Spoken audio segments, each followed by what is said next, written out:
नमस्कार, आप देख रहे हैं द हिंद 24 न्यूज और मैं हूं आपके साथ साक्षी। आई नजर डालते हैं आज की बड़ी खबरों की ओर। रामनगर के वन एवं भूमि कार्याध्यक्ष और तृणमूल कांग्रेस के पुराने और प्रभावशाली नेता अब्दुल खालेक काजी इन दिनों राजनीतिक गलियारों में चर्चा के केंद्र बन उठे हैं। 1992 से राजनीति में सक्रिय खालेक काजी अब अपनी ही पार्टी से नाराज दिखाई दे रहे हैं। बताया जा रहा है कि पिछले कुछ महीनों से वे शासक दल के किसी भी कार्यक्रम में दिखाई नहीं दे रहे हैं, जिससे अटकलों को और बल मिला है। अब उन्होंने खुद ही संकेत दिए हैं कि यदि सम्मान मिला तो वे किसी अन्य दल से विधानसभा चुनाव लड़ सकते हैं। हालांकि वे अभी तक यह स्पष्ट नहीं कर पाए हैं कि किस पार्टी की ओर उनका रुझान है, बीजेपी, सीपीएम या कोई और। खालेक काजी का कहना है कि तृणमूल कांग्रेस ने उन्हें उनके लंबे समय के योगदान के बावजूद वह सम्मान नहीं दिया जिसके वे हकदार थे। उन्होंने यह भी कहा कि वे राजनीतिक रूप से अब अवकाश लेने की सोच रहे हैं। एक और जहां वे अपनी पार्टी के प्रति गहरी निष्ठा और प्यार का जिक्र करते हैं, वहीं दूसरी ओर यह भी स्वीकारते हैं कि मौजूदा माहौल में वे खुद को उपेक्षित महसूस कर रहे हैं। उनका साफ कहना है कि अगर किसी अन्य दल से उन्हें मान सम्मान और जिम्मेदारी मिले तो वे उस ओर जरूर रुख करेंगे। उन्होंने यह भी दावा किया कि उन्हें अन्य दलों से विधानसभा टिकट तक की पेशकश मिल चुकी है। बेसुर बयान और संभावित दल बदल की इन अटकलों ने तृणमूल कांग्रेस को आगामी विधानसभा चुनाव से पहले मुश्किल में डाल दिया है। रामनगर की जनता और राजनीतिक विश्लेषक अब यह जानने को उत्सुक हैं कि क्या खालेक काजी वास्तव में पार्टी बदलेंगे या यह सिर्फ पार्टी के प्रति नाराजगी और दबाव की रणनीति है। राजनीति অনেক কষ্টে করেছিলাম, অনেক দুর্দিন থেকে রাজনীতি না খেয়ে শুকনো মুড়ি খেয়ে রাজনীতি করেছি।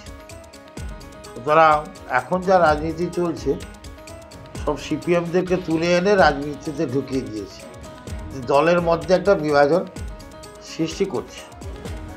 আর এখন যা দলের কীর্তি চলছে, যা সেই বার্তাটা তো নেত্রী দেখছে, যদি কেউ করে তো আমার কি করার আছে। আমি তো দীর্ঘদিন রাজনীতি করেছি, রাজনীতির সঙ্গে যুক্ত। বর্তমান যা রাজনীতির অবস্থা, আমি কিছুদিনের মধ্যে অবসর নিয়েছি। আর রাজনীতি ভালো লাগছে না। রাজনীতি যা চলন, যা বার্তা, যা চলছে, আমরা গোড়া থেকে রাজনীতি করেছিলাম। রাজনীতিতে একটা আলাদা নিয়ম ছিল, নীতি ছিল।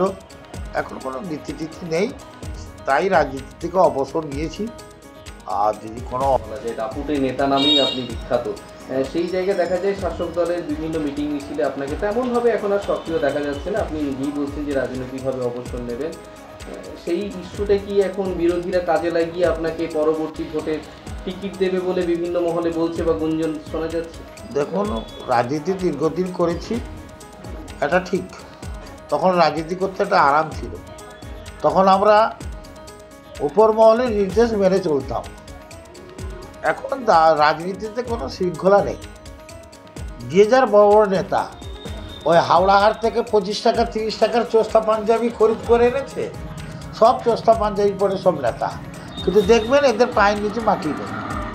কে বলছে ভূমিপুত্র, কে বলছে পুষ্যপুত্র, কে বলছে ঘর জামাই, এসব যা শুরু করেছে, এদের রাজনীতির পরিবেশ পরিস্থিতি এটা মঙ্গল নয়।